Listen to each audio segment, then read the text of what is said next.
and welcome to another episode of Accessibility. I'm your host Laura. I'm an animated depiction of a white woman with bright blue hair, shaved on one side, wearing a black leather jacket, a black t-shirt, and black jeans. Back in January of this year,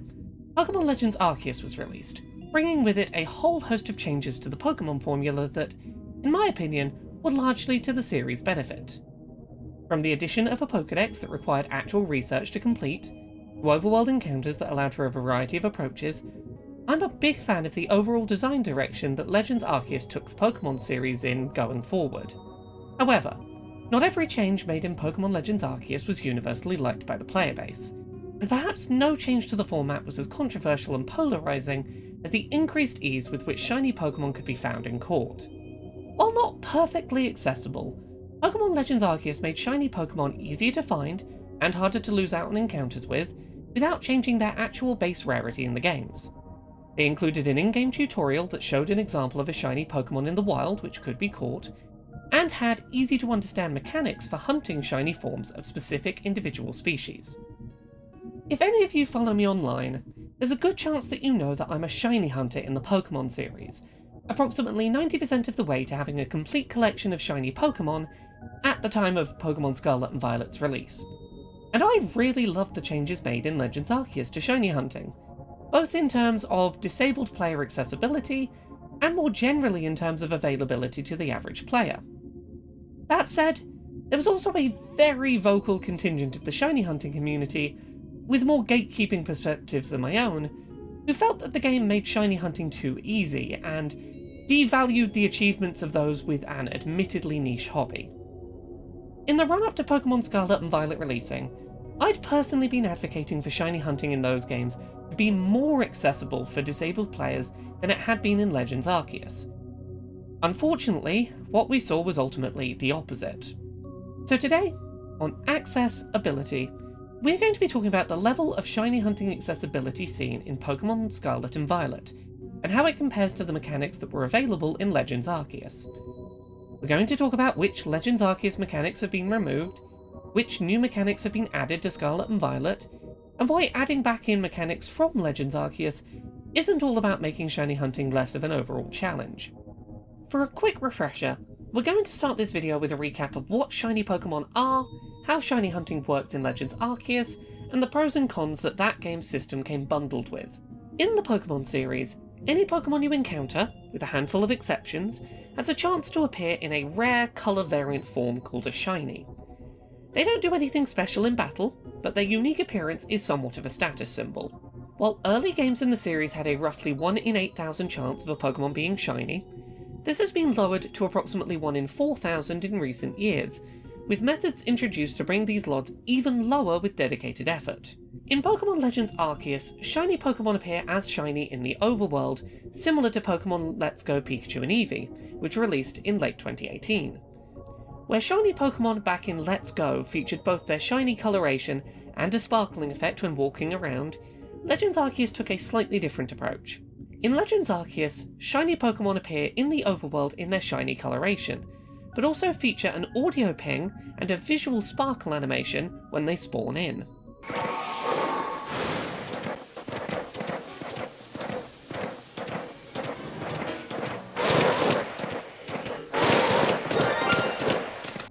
As Pokémon Legends Arceus was a pseudo-open-world game split into 5 large explorable maps, players could encounter a lot more Pokémon than usual while playing, and check whether or not they were shiny more quickly than past series entries, due to not having to start a battle to see if a Pokémon was its shiny form. By locking onto a Pokémon, players could also see a sparkling icon, letting them know that they were aiming and looking at the correct creature.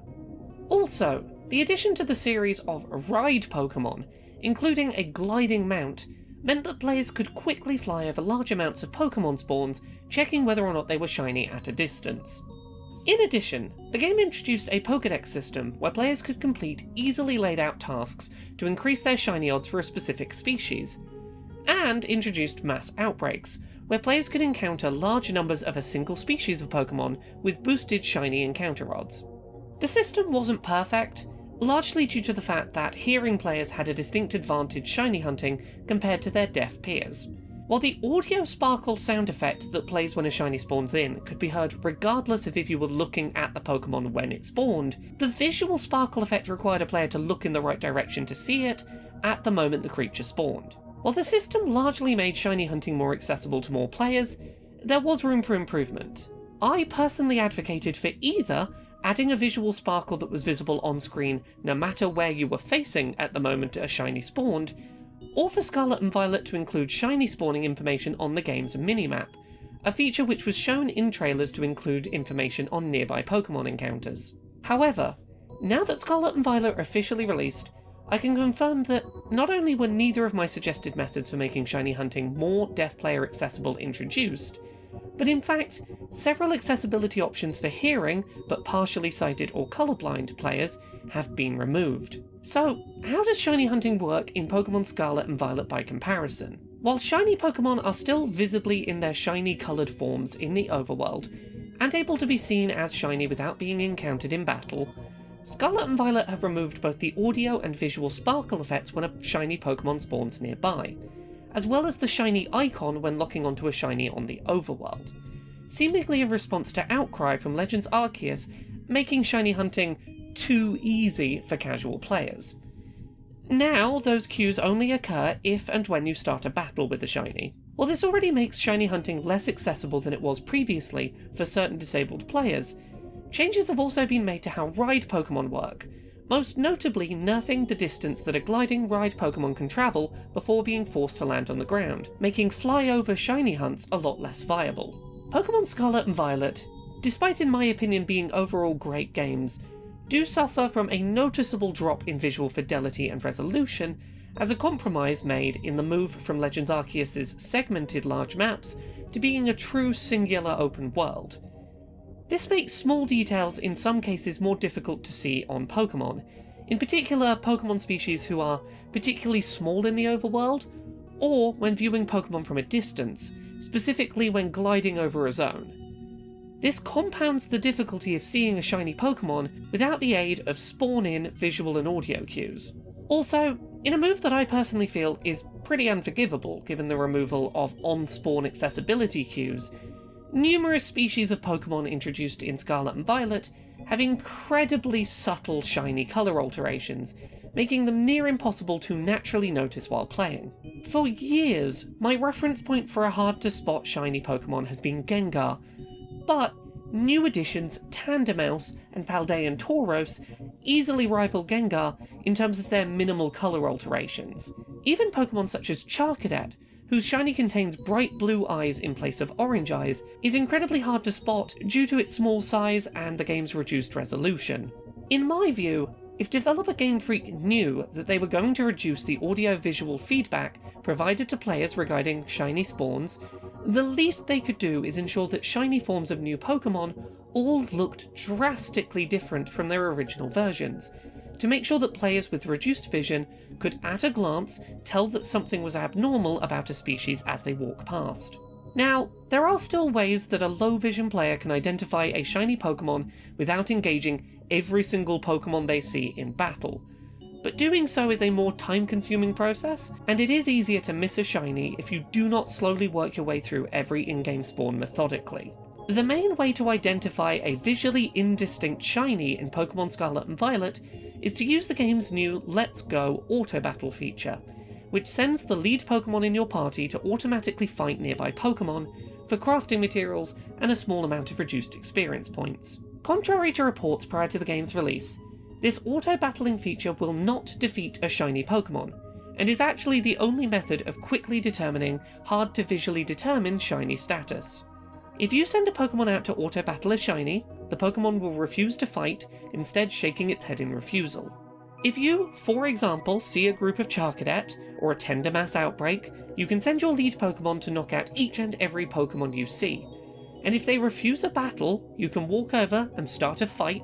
where you should, in theory, see the sparkle animation and sound cue play at the start of the battle. In positives, you can still, much like Legends Arceus, manually save your game before encountering a suspected shiny, if you have autosave turned off, and if the shiny is accidentally knocked out or flees, you can reload your save to find the creature still there.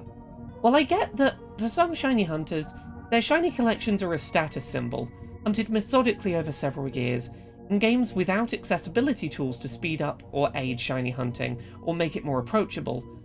I'll personally never understand that kind of sentiment. I take a lot of pride in the fact that I am 90% of the way to having one of every single shiny Pokémon released prior to Scarlet and Violet. I also know that my collection only holds the value that I assign to it, and somebody else having an easier time than I did does nothing to reduce the pride that I feel in my own collection and the work that it took me to achieve. As an accessibility-focused critic and disabled gamer, I know that some past Pokémon games have actively felt unhealthy for me to play, due to the ways that they breed compulsion and fear of missing out into the shiny hunting experience. And I also know that if I want to keep this hobby going into my old age, I need to ensure that, as my hearing and vision deteriorate, I'm not ultimately forced to drop a hobby that I get a great deal of joy from engaging with. I don't personally care if someone has an easier time than me shiny hunting,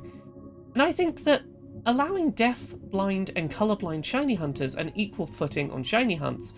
as well as bringing new fans into the hobby that I love, is ultimately a net positive for the shiny hunting community. So yeah, shiny hunting is less accessible in Scarlet and Violet than it was in Legends Arceus, and that sucks. I'm still an advocate for Game Freak adding back in the audio and visual sparkle on spawn from Legends Arceus. I'm an advocate for the in-game minimap showing players when a shiny spawns nearby, regardless of if they're looking in the right direction.